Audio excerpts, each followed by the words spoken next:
Patna unified pension योजना का east central railway कर्मचारी यूनियन ने समर्थन किया है। पटना जंक्शन के प्लेटफॉर्म नंबर 1 पर यूनियन के द्वारा मार्च कर यूपीएस का समर्थन किया गया। इस दौरान कर्मचारी यूनियन के सदस्यों ने पटना जंक्शन स्थित कार्यालय से प्लेटफॉर्म के अंतिम छोर तक मार्च किया और स्टेशन मैनेजर के कार्यालय के पास जमा होकर खुशी जाहिर की।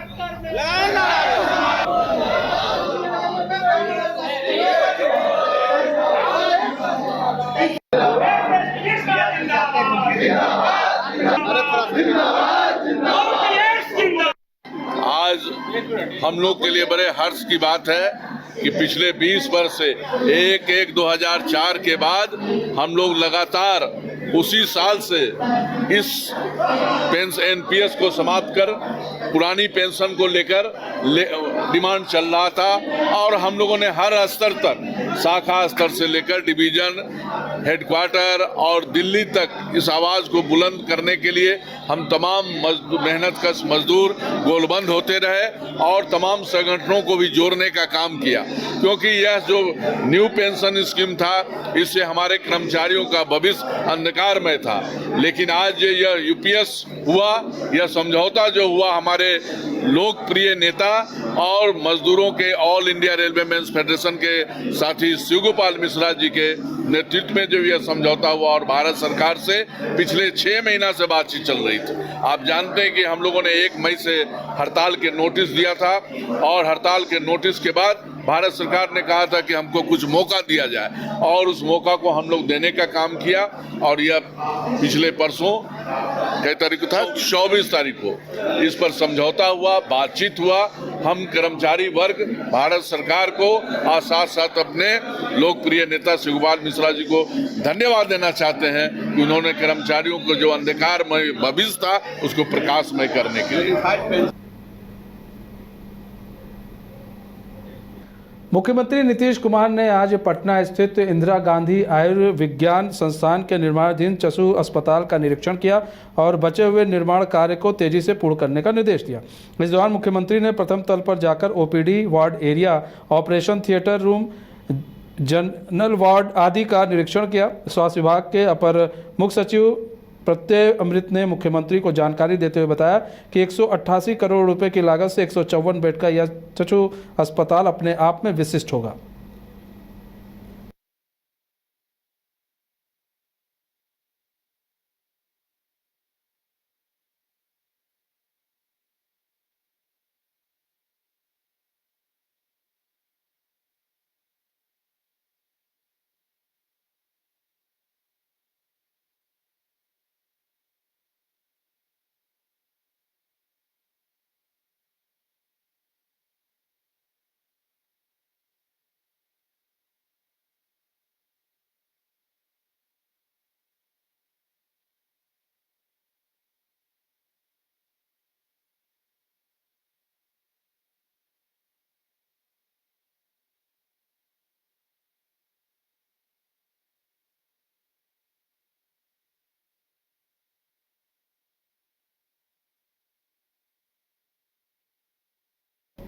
मुख्यमंत्री नीतीश कुमार में पटना स्थित इंदिरा गांधी आयुर्विज्ञान संस्थान के निर्माणाधीन चक्षु अस्पताल का उन्होंने निरीक्षण किया और बचे हुए निर्माण कार्य को तेजी से पूर्ण करने का निर्देश दिया।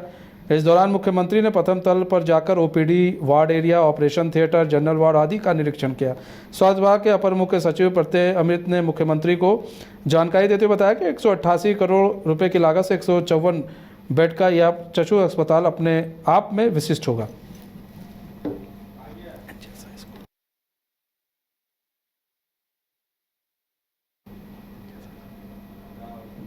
वक्फ बोर्ड संशोधन बिल को लेकर जनता दल यूनाइटेड अल्पसंख्यक समाज का भरोसा जीतने में लगी है।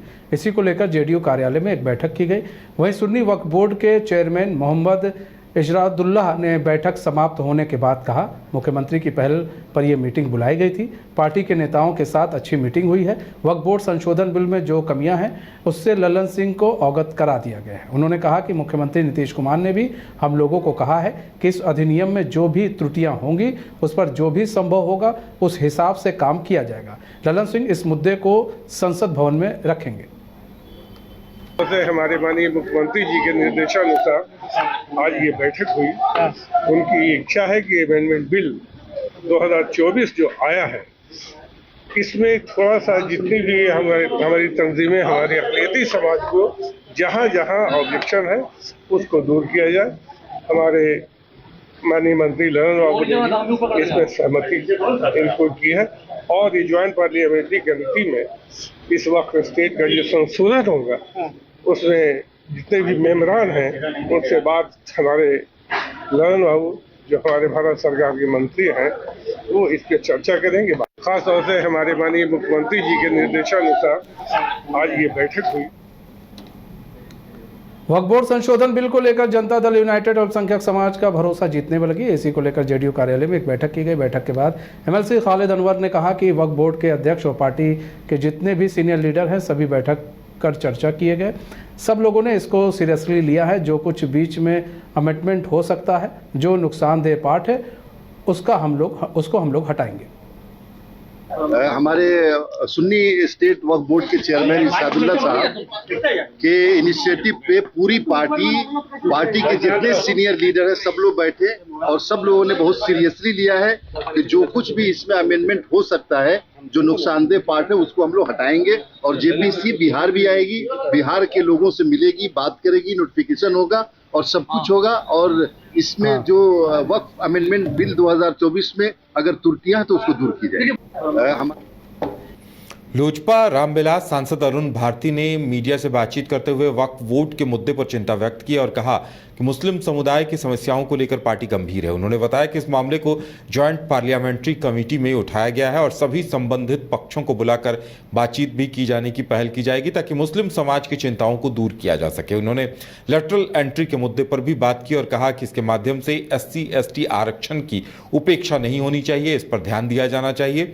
जातीय गणना पर बोलते हुए अरुण भारती ने कांग्रेस पार्टी पर निशाना साधा और कहा कि इतने वर्षों तक सत्ता में रहने के बावजूद कांग्रेस ने जातीय आधार पर जनगणना क्यों नहीं कराई। उन्होंने 2011 में यूपीए सरकार की तरफ से पेश की गई जातीय गणना की रिपोर्ट को सार्वजनिक न किए जाने पर भी सवाल उठाया और इसके पीछे की मंशा पर भी सवाल उठाए।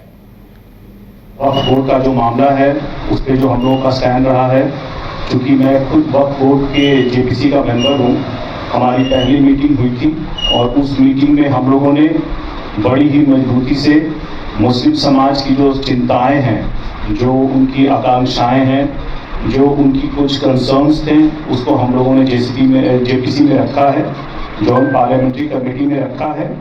और हम लोगों ने ये भी कहा है कि जो भी संबंधित पक्ष हैं उनको बुलाया जाए, उनसे बात की जाए, उनके विचारों को सुना जाए और उनकी जो भी चिंताएं हैं उसको लेकर के उसको एड्रेस किया जाए।